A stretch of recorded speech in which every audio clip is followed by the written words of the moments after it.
In this video, I'm gonna teach you how to get Hivemind in Ability Wars. It's a very easy process, so make sure to follow along. In this video, I'm gonna give you easy to follow instructions on how to acquire Hivemind. So you will be able to preview Hivemind over here on the lobby on this specific pedestal. So once you find Hivemind, you will notice that there are two requirements. It doesn't matter in which order you complete them, you just have to meet both of these requirements. So for the first requirement, it is going to be 4,000 punches.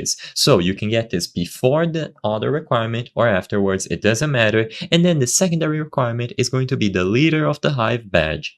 So I'm going to give you instructions on how to acquire Leader of the Hive. To get this specific badge, you will need to find someone else who is currently using Hivemind, and you will need to allow them to kill you. Once they kill you using Hivemind, you will become part of the Hivemind that they have, meaning that you will become one of their minions.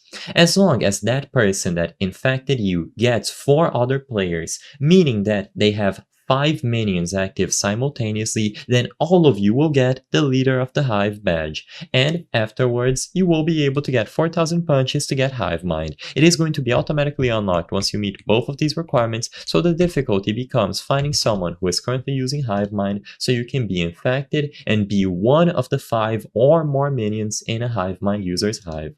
And you will immediately get this once you get to 4,000 punches. So keep server hopping until you find someone who has Hivemind, let them kill you, and then others can join in to help everyone get the badge. To my knowledge, everyone who participated in the Hivemind will be awarded Leader of the Hive, and then the other requirement just ends up being the amount of punches that you can get by naturally playing the game.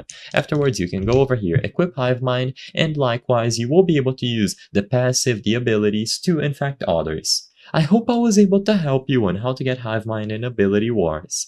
If this video helped you, please be sure to leave a like and subscribe for more very easy tips. Thank you for watching.